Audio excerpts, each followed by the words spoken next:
अब सुनते हैं श्री दुर्गा सप्तशती का प्रथम अध्याय। प्रथम चरित्र के ब्रह्मा ऋषि, महाकाली देवता, गायत्री छंद, नंदा शक्ति, रक्त दंतिका बीज, अग्नि देवता और ऋग्वेद स्वरूप है। श्री महाकाली देवता की प्रसन्नता के लिए प्रथम चरित्र के जप में विनियोग किया जाता है। भगवान विष्णु के सो जाने पर मधु और कैटब को मारने के लिए कमल जन्मा ब्रह्मा जी ने जिसका स्तवन किया था, उन महाकाली देवी का मैं सेवन करता हूँ।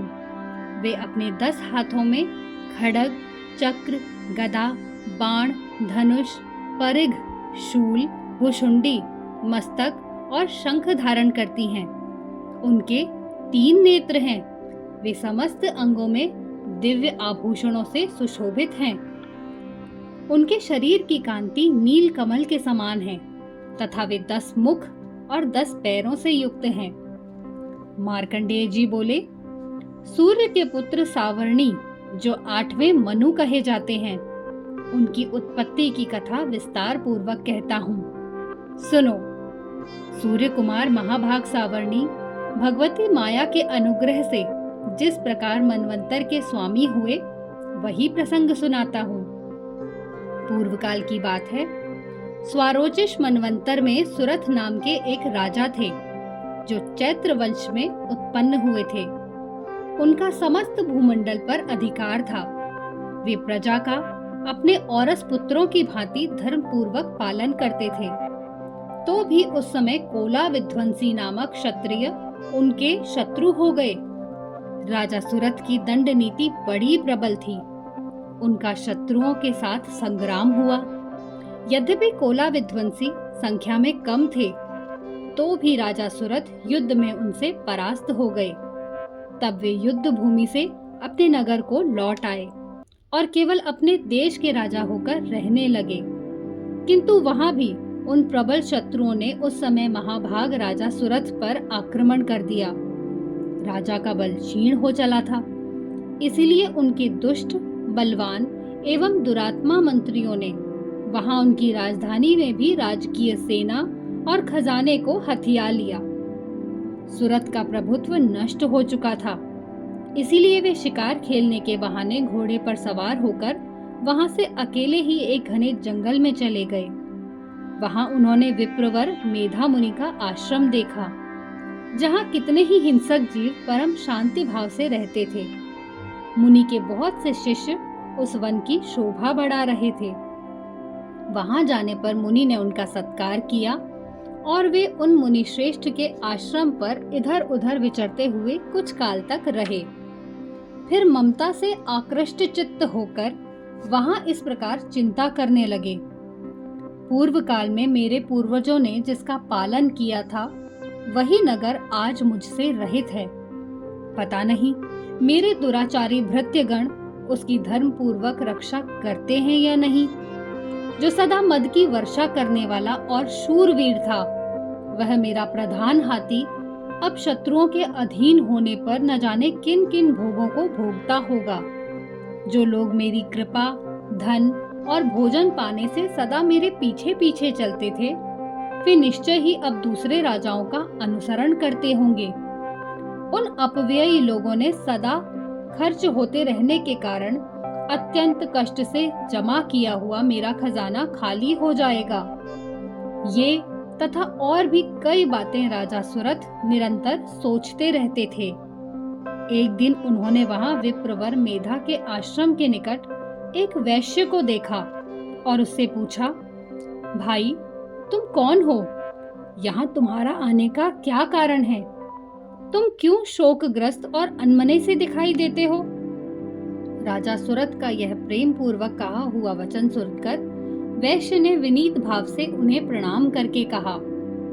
वैश्य बोला, राजन, मैं धनियों के कुल में उत्पन्न एक वैश्य हूँ। मेरा नाम समाधि है।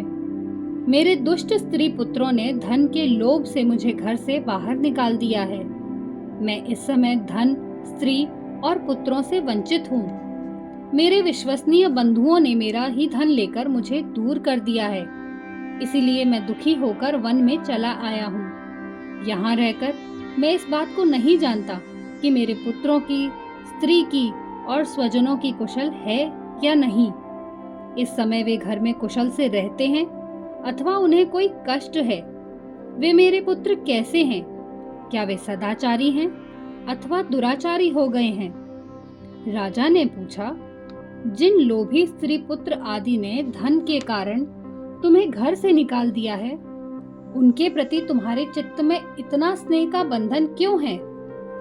वैश्य बोला, आप मेरे विषय में जैसी बातें करते हैं वह सब ठीक है, किंतु क्या करूं? मेरा मन निष्ठुरता धारण नहीं करता।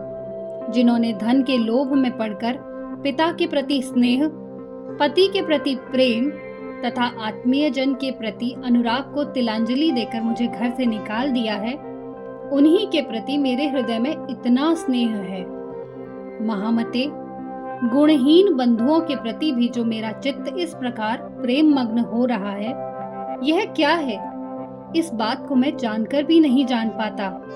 इसीलिए मैं लंबी सांसें ले रहा हूँ और मेरा हृदय अत्यंत दुखित हो रहा है। उन लोगों में प्रेम का सर्वथा अभाव है, तो भी उनके प्रति जो मेरा मन निष्ठुर नहीं हो पाता, इसके लिए क्या करूं? मार्कंडेय जी ने कहा, ब्रह्मन, तदंतर राजाओं में श्रेष्ठ सुरथ और वह समाधि नामक वैश्य दोनों साथ साथ मेधा मुनि की सेवा में उपस्थित हुए और उनके साथ यथा योग्य न्यायानुकूल विनय पूर्वक बर्ताव करके बैठे। तत्पश्चात वैश्य और राजा ने कुछ वार्तालाप आरंभ किया। राजा ने कहा, भगवन, मैं आपसे एक बात पूछना चाहता हूँ, उसे बताइए।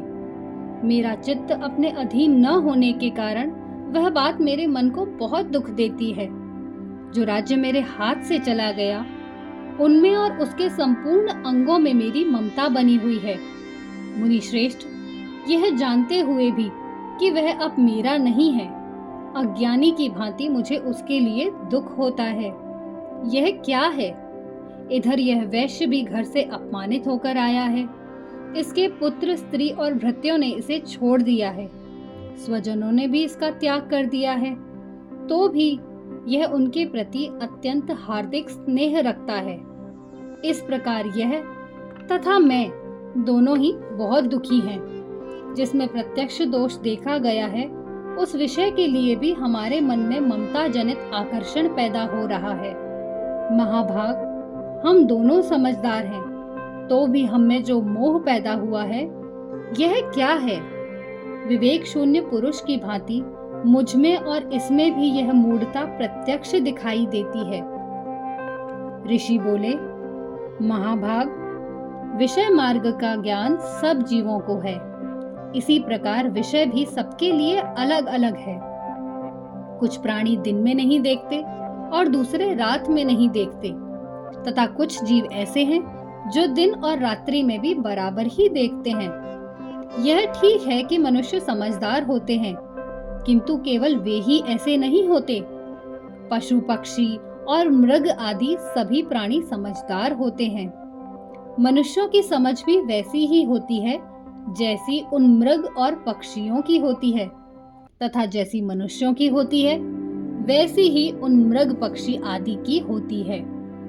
यह तथा अन्य बातें भी प्रायः दोनों ही समान हैं। समझ होने पर भी इन पक्षियों को तो देखो, ये स्वयं भूख से पीड़ित होते हुए भी मोहवश बच्चों की चोंच में कितने चाव से अन्न के दाने डाल रहे हैं। नरश्रेष्ठ, क्या तुम नहीं देखते कि ये मनुष्य समझदार होते हुए भी लोभवश अपने किए हुए उपकार का बदला पाने के लिए पुत्रों की अभिलाषा करते हैं? यद्यपि उन सब में समझ की कमी नहीं है, तथापि वे संसार की स्थिति बनाए रखने वाली भगवती महामाया के प्रभाव द्वारा ममतामय भंवर से युक्त मोह के गहरे गर्त में गिराए गए हैं। इसलिए इसमें आश्चर्य नहीं करना चाहिए। जगदीश्वर भगवान विष्णु की योग निद्रा रूपा जो भगवती महामाया है, उन्हीं से यह जगत मोहित हो रहा है। वे भगवती महामाया ज्ञानियों के भी चित्त को बलपूर्वक खींचकर मोह में डाल देती हैं।